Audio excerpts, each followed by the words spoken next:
A very good evening to you, respected senior faculty, dear friends. The topic for me today is the role of biomarkers. Before I start, let me thank the organizers, the KJK team for this wonderful conference, super venue, super academic sessions.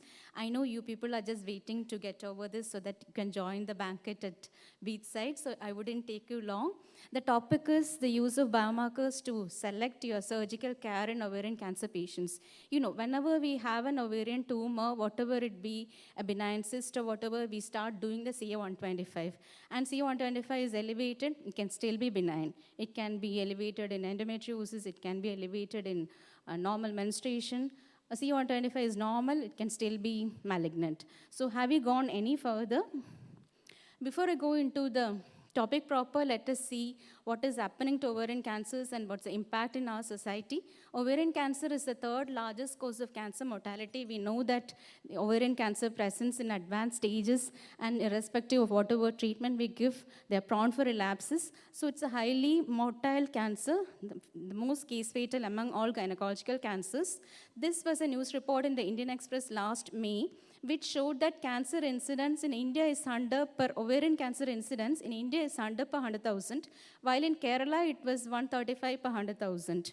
And this was based on this Lancet report, which studied ovarian cancer in India from 1990 to 2016, and they found that the incidence is rising from 28.6% over this time period, and they found that the state with the highest incidence is our state of Kerala. We don't know why this is happening, we don't know how this is happening, but we have to consider the fact that this is happening. So the ovarian cancer, which presents in advanced stages, we treat by doing an aggressive cytoreductive surgery followed by platinum-based chemotherapy. What is happening to the patient's survival? In 1970s, it was 1 year. In 2000s, it's 5 years. And we know that the most important prognostic factor for the patient is surgical outcome. How much tumor we are able to remove. Because all the studies, all the major gynae-oncology group studies showed that the less the residual disease, if you can get a R0, that is no tumor left after your surgery, your patient is definitely going to survive better. So the surgery for ovarian cancer is evolved from THBSO to very complicated radical surgeries to intraperitoneal chemotherapy along with your surgery. It all started in, when was it, 1809, when this lady, she is Jane Crawford, she's called the mother of abdominal surgery. She's the first person to undergo a surgery for a large ovarian mass. See her tummy here. Even now we get patients like this with such a big ovarian masses. So this Dr. McDowell operated on her and she survived the surgery. Since then, the surgery has evolved along over the years. And this is the GOG data from the American group, which showed that in 1980s, the survival was only 24 months, while in 2012, it was 110 months. And this is a point where platinum was introduced. Since the introduction of platinum, nothing much has changed in chemotherapy for cancer ovary. Whatever changes that has happened in surgery for cancer ovary, and with the improvement in surgery, definitely the patient's survival is going up. And when we defined optimal cytoreduction as tumor more than 1 centimeter, it was 30 months. When it is R0, no residual disease, it is 70 months and beyond. And we have all the data to show this. It doesn't matter when you operate. You can operate at presentation, after neoadjuvant chemotherapy. All the data shows that survival is better when you get a 0 residue. You can operate during the first relapse, during the second relapse, or third relapse. Survival depends basically on your surgical effort. So this is the evolution of surgery. In 1980s, it used to be a THBSO. In 1990 to 2000, we started doing colectomy, bowel resection, pelvic peritonectomy. From 2000 to 2010, it expanded to upper abdominal debulking with splenectomies, subdiaphragmatic resections. And since then, now we are doing extra-abdominal disease. We open the pleura, remove the pleural disease. We remove the cardiophrenic nodes routinely. So that is the evolution of surgery. And as we expand the anatomical limits of operability, the patient's survival is definitely going to improving.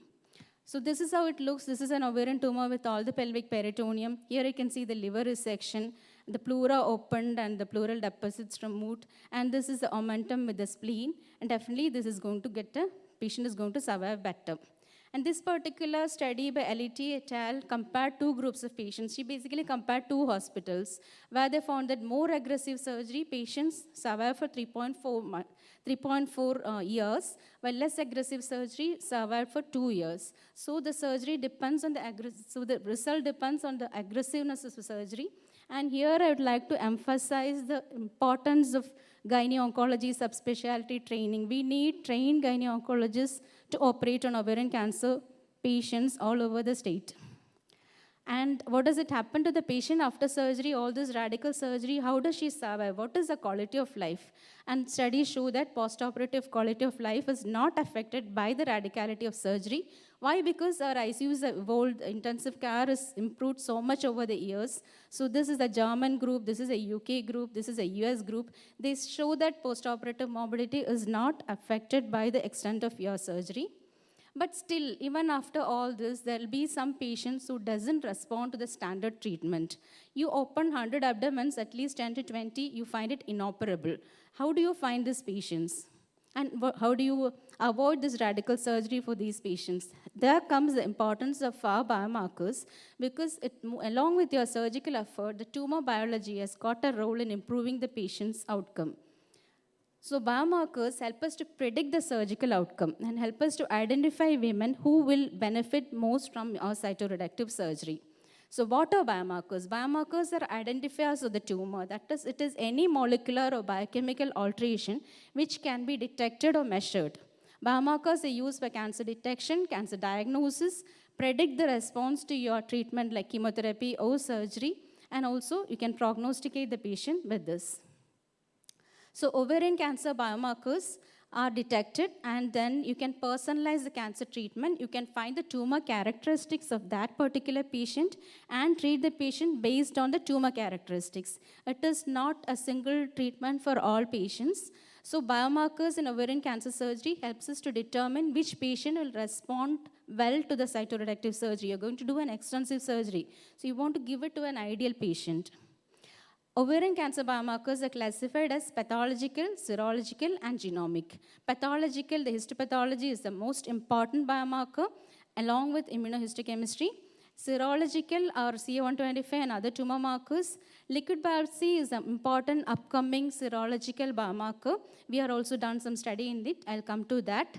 And genomic signature of the tumor, the predictive genes and genomic signature is a place where so much research is happening in ovarian cancer. So I'll be discussing the role of biomarkers under the headings, how to give a personalized treatment to ovarian cancer patient based on the tumor biology. And with these biomarkers, can you find out preoperatively this adnexal mass, is it benign or malignant? And in a patient with advanced ovarian cancer, can the biomarkers help us to predict the surgical outcome? The first thing, personalized cancer care. We know that ovarian cancer is not a single cancer. There are so many cancers which comes under the heading of ovarian cancer. Even under epithelial ovarian cancer, you have 5-6 varieties. All of them behave differently. They have different pathways, the type 1 pathway, the type 2 pathway, the evolution, the genetic signature, everything is different.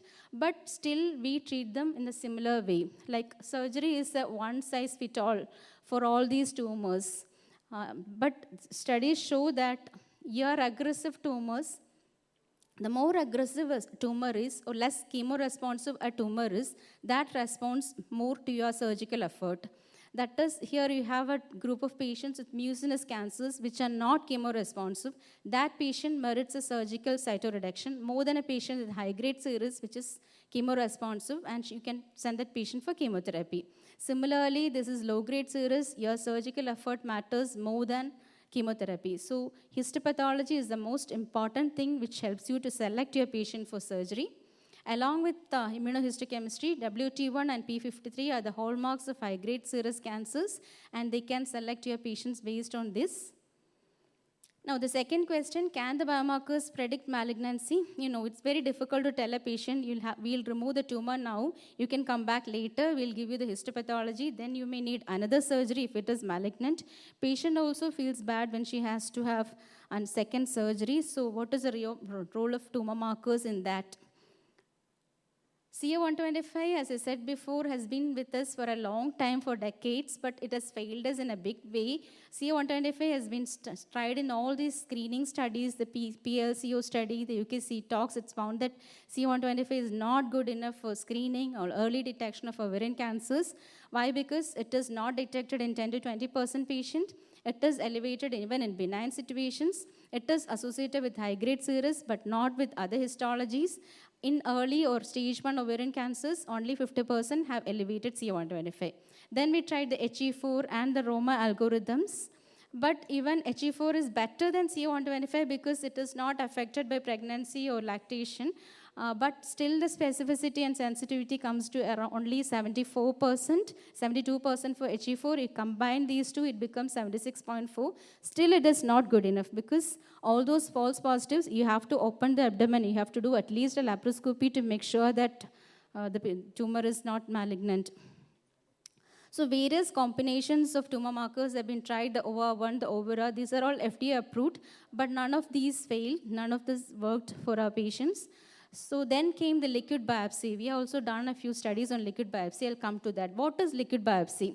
When you have a tumor here, it sheds the tumor cells and DNA into the bloodstream. So you take a sample of the blood and analyze the blood sample for the tumor. So in the liquid biopsy or in that blood sample, you'll find circulating tumor cells, circulating tumor DNA, circulating mRNAs, and exomes. So basically, you draw a 5 ml blood from the patient, and the blood will have, in addition to the blood components, the patient's DNA and the circulating tumor DNA. You isolate the DNAs and amplify the circulating tumor DNA. From that DNA, you can get the molecular signature of the tumor. You can diagnose the cancer and also prognosticate. Like prognosticate means you can find the level of circulating tumor DNA before your chemotherapy or surgery, after the treatment, and thus it can prognosticate the disease. So this is a very non-invasive thing. You're not pricking the patient or the tumor. You're just taking a sample of blood. You can do it many times during a course of treatment. It can help in early detection. You can give a personalized treatment to the patient based on the characteristics of the DNA. But there are challenges. The tumor is heterogeneous. There are various parts the tumor behave differently. You don't know which part is represented in the blood. Some tumors shed less to the blood, and definitely the lab bias are also there. So circulating cell-free DNA and tumor cells have shown promise in diagnosis. mRNA, circulating mRNA, there were 34 studies, and these studies show that early detection is possible using circulating mRNAs. So liquid biopsies may come out as a perfect biomarker because the false positivity and negativity is less, but it is still awaiting diagnostic credibility, and it is still not in our routine clinical practice. And what is eye knife? This is an interesting thing. Your knife, or rather your cautery, tell you what you're cutting. You are touching a tumor. The mechanism of eye knife is when this cautery touches a tumor, the smoke is sucked up, the smoke is analyzed by mass spectrometry, and the spectrometer creates a fingerprint, and this tells you which type of tissue you are cutting. Is it benign or malignant, or is it normal tissue? That is the concept of eye knife. Again, a recent concept which is being explored, not commercially available. The last part of biomarkers are the biomarkers useful in predicting surgical cytoreduction. Which of your patient with extensive tumor is going to become inoperable, or which patient is going to benefit? We know that most of you must have seen this. The most common reason of inoperability in advanced ovarian cancer, even when you are doing your plan to do a cytoreduction, is extensive bowel involvement. Small bowel surface all studded with tumor. You know that when you are operating ovarian cancer, we are not getting a R0 or a complete resection. There is no point in operating her. Again, the mesentery is studded with tumor. All our conventional images, including CT, PET-CT, MRI, fails to detect this. And what about our CA125? We said that CA125 is not good for screening, it's not good for diagnosis, but CA125 measurement and treatment response is upcoming. We have the CA125 elimination constant K or KELIM, which shows that CA125 response can predict operability. This is a study done in our center on evaluation of CT scan and CA125 in predicting operability in patients undergoing interval cytoreduction after neoadjuvant chemotherapy. Basically, we scored the CT using a Bristow score, and we did a CA125 estimation at diagnosis, repeated the two things after neoadjuvant chemotherapy, and we found that the CT score did not correlate with optimal cytoreduction rate, while CA125 fall, or the rate of fall of CA125 correlated with operability. So if CA125 is so we continue to do CA125 because CA125 response correlates with operability. What about liquid biopsy or circulating tumor DNA? What is the response after neoadjuvant chemotherapy? There are 36 observation studies on this, and this particular paper has confirmed cell-free DNA in ovarian cancer as an independent prognostic marker. They did in around 164 women with ovarian cancers, and they found that cell-free DNA liquid biopsy value more than 22,000 gene equivalents was an independent predictor of patient survival. This is our study yet to be published. We are just collecting the data on circulating tumor DNA in patients undergoing surgery for advanced ovarian cancer. Here we did a circulating tumor DNA assessment at diagnosis along with our CT and CA125, repeated it after 3 cycles of NECT, and we found that surgical outcome correlated with the cfDNA levels, and it fared better compared to CT and CA125 fold. So cfDNA had a sensitivity of 100%, while CA125 had only 70%.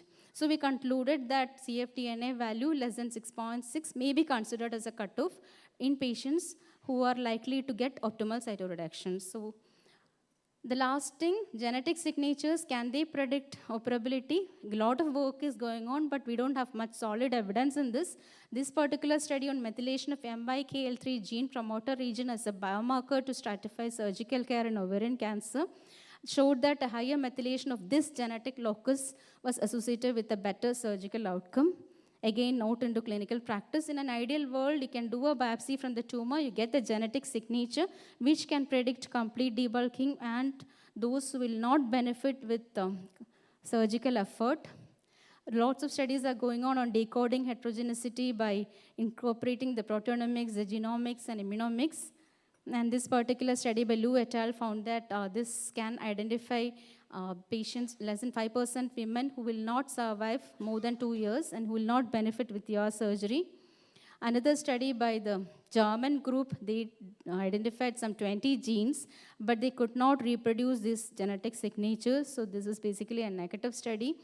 This study by NZI group over a 10-year period made a database of ovarian cancer, and using artificial intelligence, they can predict survival and operability in around 93%. All these studies are upcoming. So biomarkers are the ways forward towards personalized surgery when you find the biological characters of the tumor and then provide surgical treatment based on the individual tumor.